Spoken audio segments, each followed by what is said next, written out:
Hello and welcome to Deep Learning Leaders. My name is Eric Lando and I'm the CEO and co-founder of Encore, the data development platform for AI teams. I'm thrilled to be joined today by Floris, the head of data science and computer vision at Sports, a leading AI football analytics company. Thank you for joining me today, Floris. Thanks a lot for having me. It's a pleasure to be here, Eric. Excellent.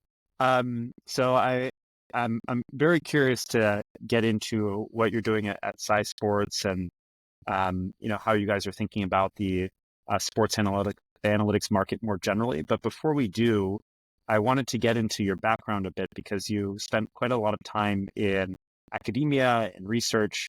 I'm curious, what your experience was like in the academic world and how that differs from your experience working at a company and actually being a practitioner for these models in a real world setting.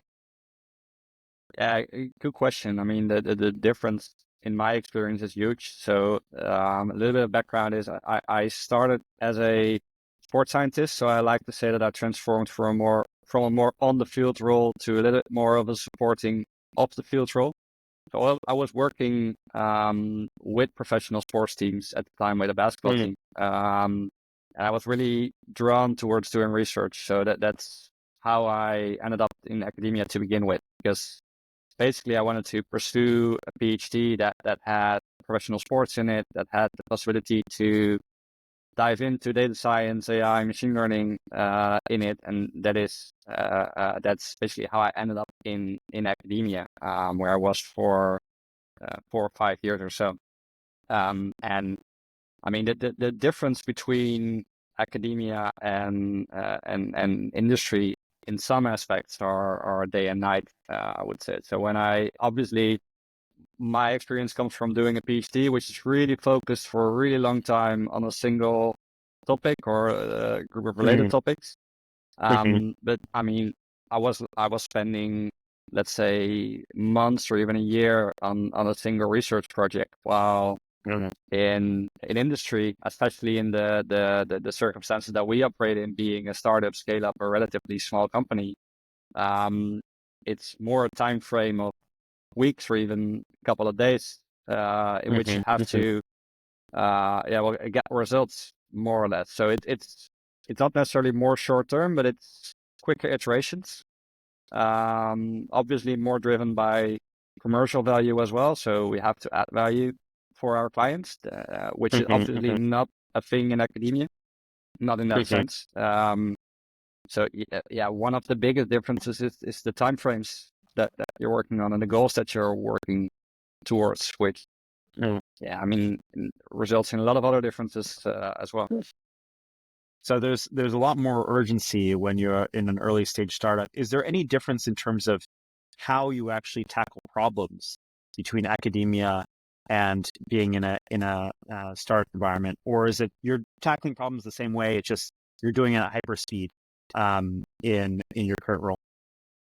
Yeah, good point. I think there is some substantial differences in how you tackle problems. To begin with, I experienced it as in academia, it's a little bit more individual. So you as an individual, you as an expert are working on your topic, and obviously you collaborate with other individuals that will bring knowledge or expertise to the table, but it's a lot of different individuals working on their respective projects where they're an expert in. While when working in a company, I experienced a little bit more as a team effort, and also co-creating together with end users, right? You're really close to the people who are actually having to use your product. So they play an active role in the creative process, essentially, at least in my experience. So it's not only the speed, but also the creative process that's, I think, differing between both contexts. And so you mentioned that you were already working with sports teams before you started your PhD. Did you play sports, or how did you get into that position already, kind of being in the sports world? Yeah, so from really early on in my life, I had the ambition to be in sports. Basically because at that time I was doing other sports myself. I actually played field hockey on an elite level. especially in the youth. I eventually did not end up at the professional level, but I played at the highest level until I was 18, 19. So I've been an elite athlete, and my youth has basically revolved around sports and being in that professional sport world, which is also why I was drawn to having some form of a role, whether being an athlete or more in a supporting role. But it's a role that I know well and that I love to work in.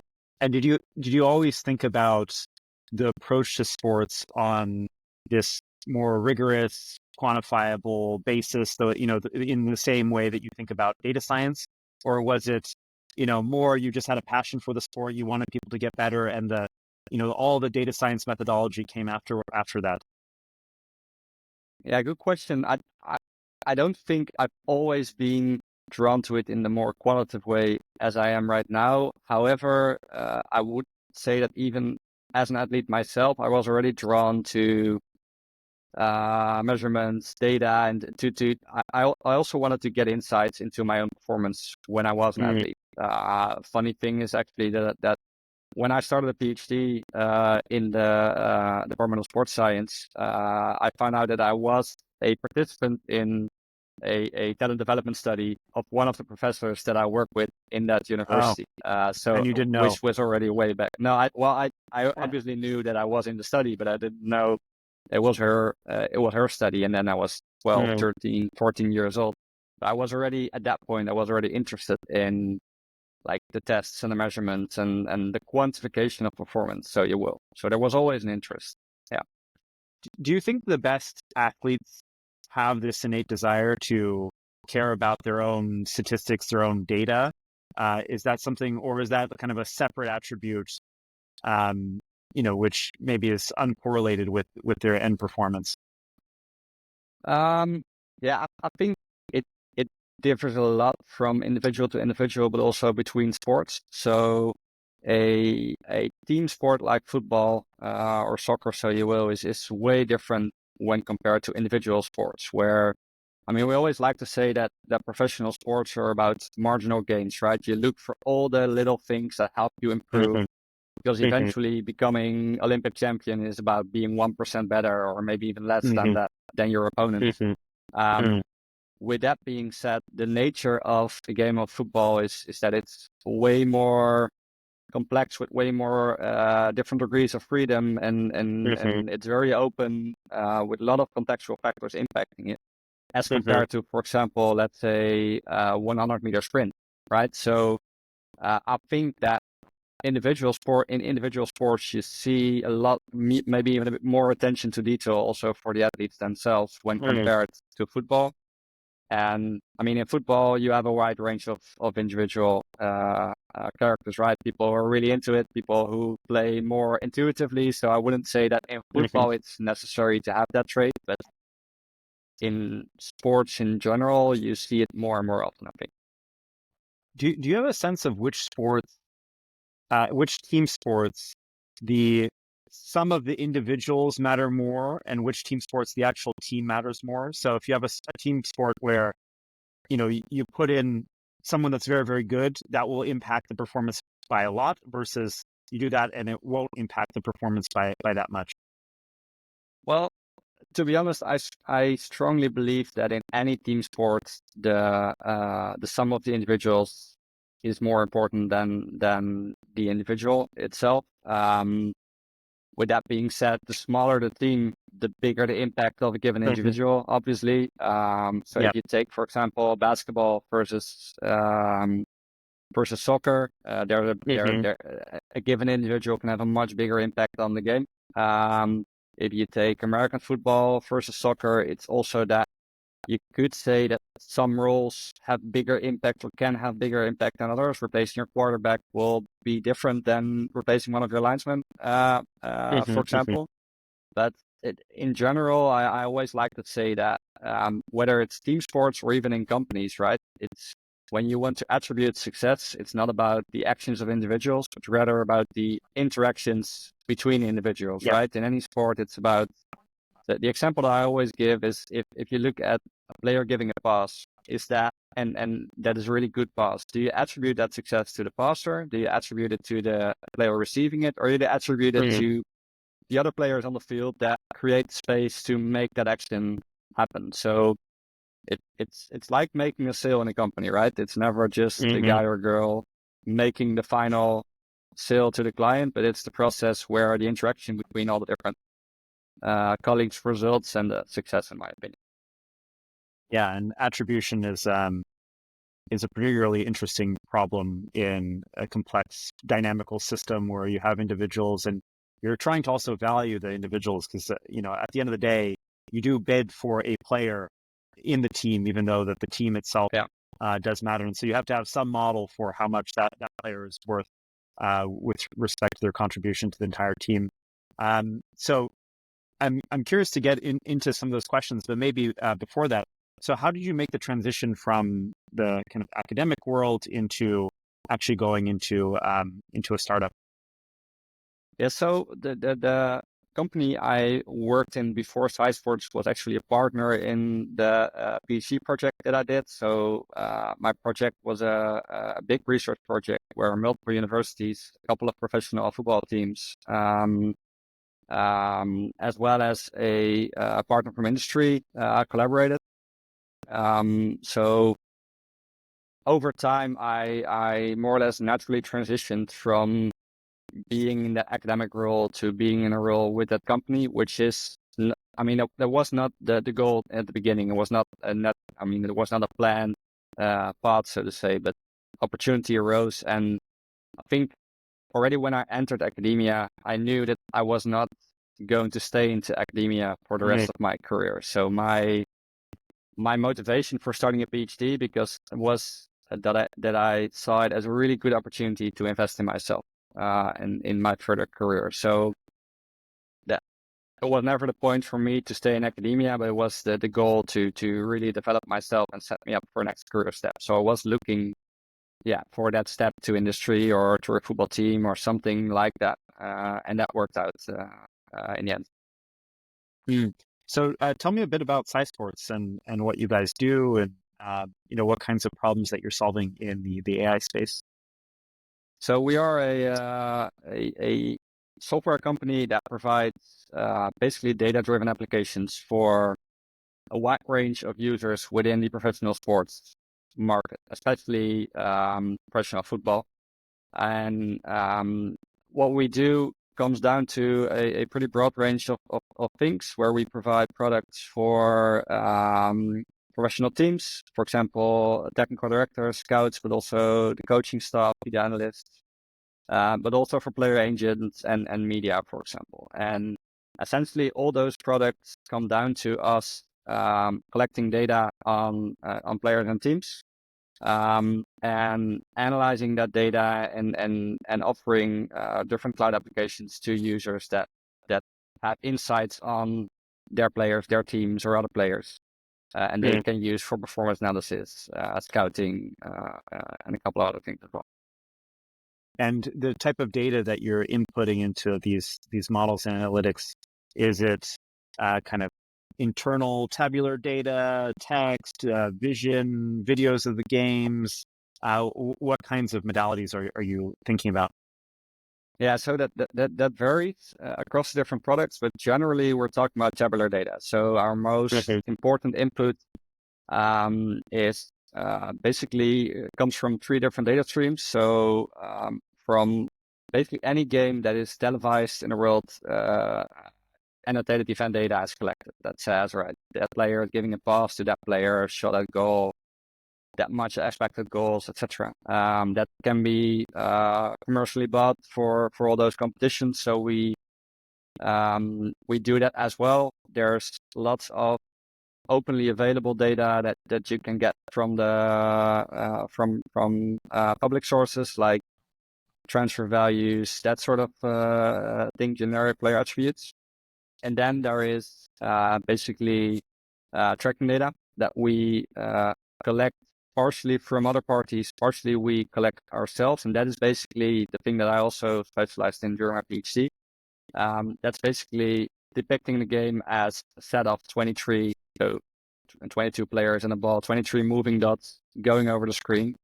And that is, let's say, the lead structure in a sense, because it can be tabular, but we also use, for example, computer vision to generate that data from video data ourselves, basically.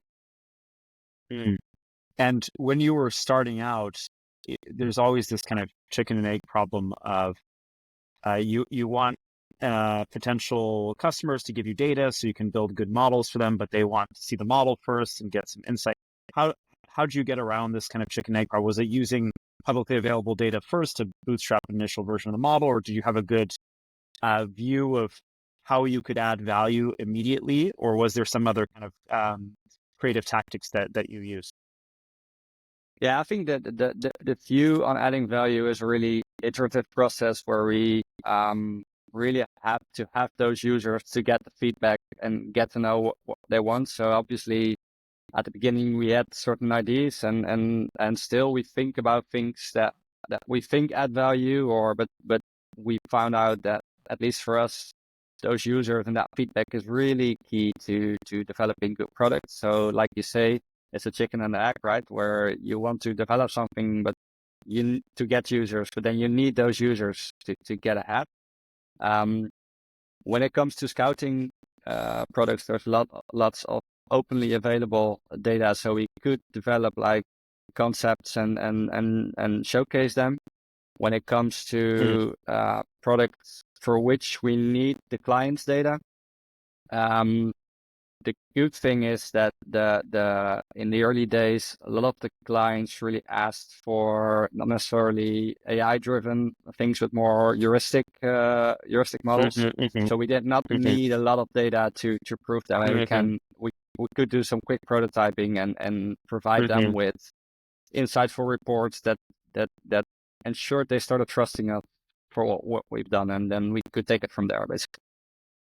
Have you seen a shift from kind of more domain-specific heuristic approaches to black box AI in the time that you've been there, or is it, still like let's really understand the model first and kind of figure out how it works, and then kind of develop it from there? I'm curious, like if you've seen that kind of development in the last couple of years with the transformer boom. Yeah, I would say I am seeing that development slowly, in the sense that on the one hand, professional sports is a really innovative world that looks for those marginal gains. On the other hand, it's also from time to time a fairly traditional world where experience plays a very big role, right? If you look at the backgrounds of people working in professional sports, many of those are there because they were former players. So a lot of people work from experience, and so those domain-driven heuristic models still play a very big role, and I think that also taps into the developments I think are relevant when it comes to AI. That explainability and understanding is really, really important here. So the openness to black box solutions, wasn't really there, I'd say. I mean, there's more and more interest when it comes to technology, data-driven solutions, AI. So I see the shift, but it's very much ongoing, I'd say. Do you think there are some sports which are more receptive to just data-driven approaches in general, and some which are really unreceptive to it? Like, what would it, and if so, what would a kind of more traditional sport be, where they're like, this data, newfangled stuff, we don't really need it, versus ones that say, okay, I want to see all the numbers, so we want to optimize. How do you see that spectrum? So I think that it might come down to, at least partially come down to money. So the more money you can spend, the easier it is to say we don't want to use data, or because basically you have the luxury to say, we'll just buy better players, or we'll do this, or we'll do that as well. If you have very limited resources, you are really keen to find any improvement that you can find in the most creative way. And very often, data-driven solutions are comparably cheap when it comes to comparing them to, for example, buying players, right?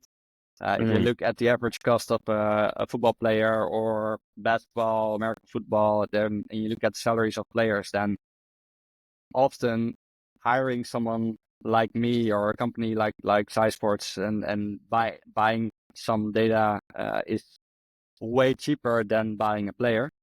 And if you don't have that much money, then you start to look for more creative solutions. So I would almost say that smaller sports or less commercial sports are a bit more open to to more innovative solutions. Yeah, that's quite unintuitive, but I guess it does make sense where necessity is the mother of all invention. So it's when you need to do it, you need to find some way that you actually go to these kind of more quantitative approaches. So how did you guys end up? It seems like football is a sport where there is a lot of money and Yeah. there's a lot of interest. How do you guys end up starting there versus maybe a more resource constrained sport? Yeah. So in the end, I mean, if you look at commercial potential in the market, then obviously you still need to get into those sports that have the financial power to make it relevant for us as well. So obviously those small resource sports, they are interesting, but they have also for us they have limited resources to spend on data-driven solutions. So in the end, I think, like the general public, we are drawn to football because it also provides something that or provides commercial opportunity for us as well. It sometimes might be a bit harder than in smaller sports, but the potential benefit is also way bigger. Apart from the fact that most people that work with us are also like at heart are football fans as well and are really drawn to the game, right? And also within football, that resource argument goes as well. So often you have smaller teams with fewer resources that look to be more creative, right? They say, well, we have to be smarter because we're definitely not richer than another team, for example. So it also goes within a single sport. Has there been anything that you personally learned about football from looking at in this data-driven approach, something that was maybe surprising or unintuitive to you before you started working in this way? Yeah, so what I especially learned is that the most important factors, so you will for success, are often let's say hidden in plain sight. So if you look at a television broadcast of any team sport, then it's typically really focused on what's going on with the ball, right? So that's what you as a viewer are drawn to, whether it's in the stadium or on television, but especially on television because that's what the camera is showing. But if you look in the data and then you see that actual factors for success are often happening away from the camera, so to say, so are more in the patterns of movement of the team, away from the ball. So what I've learned is that there is a lot of really important things going on that are hidden in plain sight because we don't really notice them, we don't really see them, and even that's what research shows, the most expert viewers, like coaches are, do not necessarily notice those things. So what I learned is the complexity of the game to basically, and all those little things that are going on and that contribute to success. Does that change how you watch sports now, how you watch a football game? You're not following the ball, you're looking at where this player is going. Are they positioning themselves correctly? Is it part of the strategy? Is that like, in your personal experience now? To some extent. So especially in the beginning, when I entered the football world and when I started doing research, so the first couple of years, I was really watching games differently. So I was really looking at it with a professional eye, and it was generating ideas for me, and I wasn't necessarily looking at those games for fun anymore, but more from a professional perspective. But it then also changes over time. So I can now also watch sports for entertainment again without zooming in on all those different things. But yeah, especially in the beginning, and still, if I watch a game more from a professional context, because I'm working with a certain client who who I want to provide some insights to, then I'm really watching in a different way than what I was used to doing. And is the type of model that or the types of models that you're building and the intuition that you're gaining from looking at one sport, let's say football, how much of that translates to other sports in different domains? Do you have to kind of start completely from scratch, like rebuild your intuition, rebuild the models, or is there a good amount of transfer learning that goes sport to sport? Yeah, good question. I think there's a good amount of transfer learning, to be honest. So a lot of for example, one of the most interesting things for me is using tracking data. So obviously, I'm not only responsible for the data science, but also for the computer vision part, where we also generate tracking data from video images. And I think that tracking data really provides the opportunity to look into spatial temporal behavioral patterns of individuals or groups of individuals. And that is true for football as much as it is for basketball or American football, or ice hockey or field hockey or any team sport, essentially. Sure, there's certain domain rules that apply, number of players, formations, etc. But the technical foundation underneath remains the same. So, for example, if we transfer into another sport, then we could reuse a lot of the things that we do from a data perspective, but also, for example, when it comes to the applications that we build, where, for example, for sports, a lot of the things that we do come down to like semi-automated video analysis, where like the traditional way is a video analyst looking at a game and annotating all kind of moments the coach wants to see. And that takes lots of time and very labor intensive. So we try to automate that by, for example, using data to automatically identify moments, using data to annotate or enrich videos, visuals, so you will. And that is true for soccer as it is for tennis, for example. So you could transfer those things. The technical foundation is easily transferable to different sports. And in all these cases, the computer vision is used almost as a pre-processing step to get the data that your final model will actually consume to generate the insights.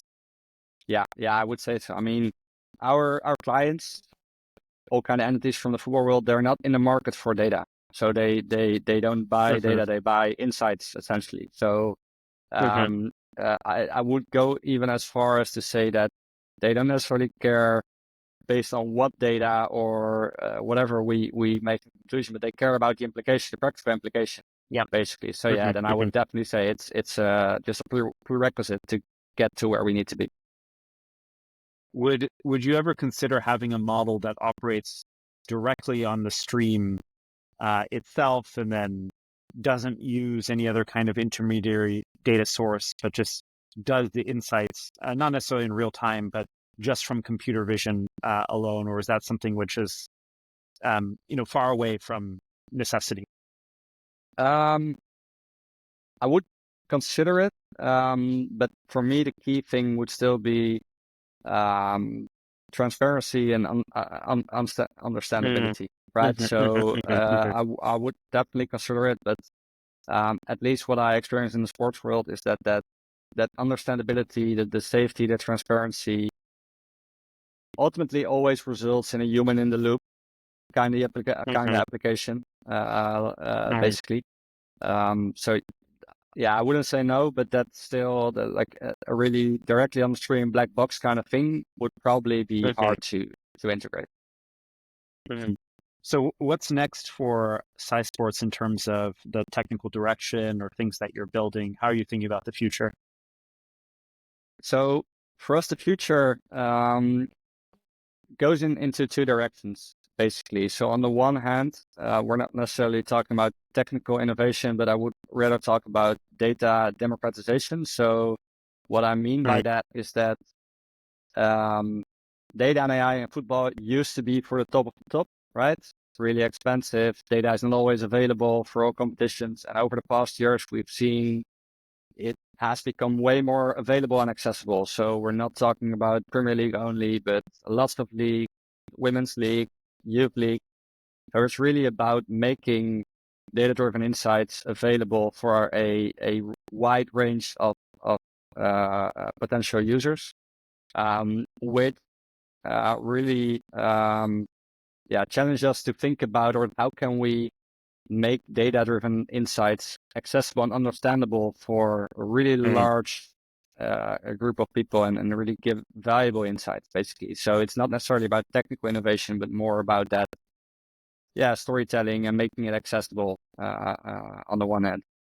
The other direction is technical depth, so there's lots of really cool things you can do in sports with data, especially when it comes to deep learning driven applications like, for example, computer vision, but things with AR, VR, but also ghosting, for example, similarity search kind of things that the market it was possible already a couple of years back, but the sports market was not necessarily ready for it or receptive for it just yet, but you see that changing at the top, right? So I think that's also the other direction where you really you want to innovate and come up with new cool applications of AI in sports, basically.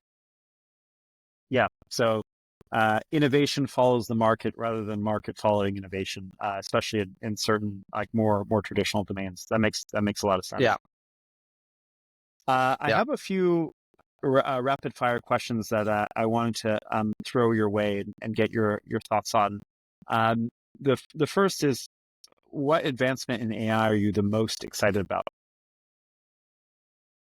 Yeah, so I think you cannot go around the advancement when it comes to generative AI. I think I get calls every now and then from people saying, do you have any experience with generative AI? And I say, well, no one had that for a couple of years back, right? So there's no one with experience. Yeah. No, so exactly. So it's an advancement that I'm on the one hand excited about. On the other hand, I still have to really see it play out and see what it can do.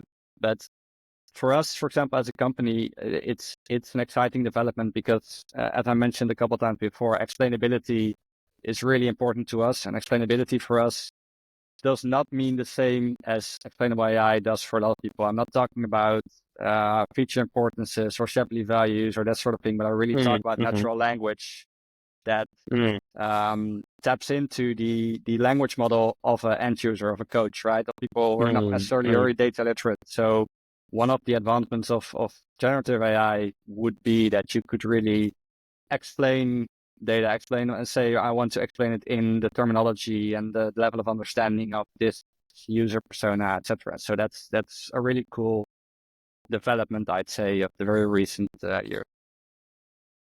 Yeah, no, I definitely agree. And curious to see how generative AI and AI explainability will merge, or what confluences there are there. If you could debunk one myth about AI, what would it be? I would say the fact that AI will help you do things that you cannot do at all. So, for example, the idea that if you do not know how to code, that AI will enable anyone basically to be a programmer.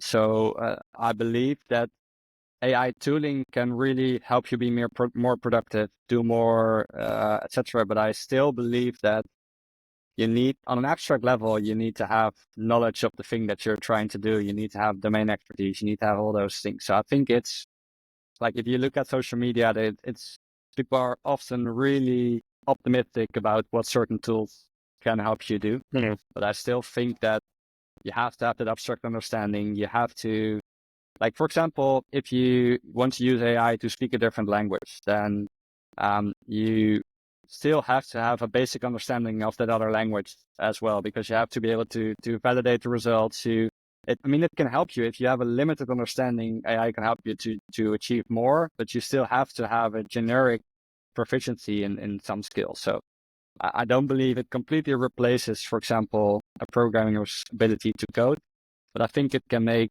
a programmer more efficient, do more things, do in more different programming languages, etc. Interesting. Yeah, there seems to be a philosophical bifurcation of people that, let's say, built models before the Gen AI era and like really built things from scratch and understood the domain really well and really have like a firmer grasp of the foundation of a model. And that includes you. That's how I was initially trained in, machine learning and data science as well. And then people that came in after that, throw data into a box and then it, kind of has magic flow out of it. Yeah. And I think there's, it's a little bit of both approaches that, that will end up winning. But I do also agree that having some, base understanding of the domain and using these things as supplementary tools rather than completely replacing the, the domain expertise itself. And that brings to the last question of what does AGI mean for you? I think in one sentence, it means a very distant, exciting future. Exciting being a positive and maybe a negative thing as well, because I can also be a little bit anxious about the future that it represents. I personally, I would say distant, because I don't feel that, there's also a lot of debate about this, right? About how close we are to AGI being a thing or not. In the domain that I am in, I don't think we're very close to AGI.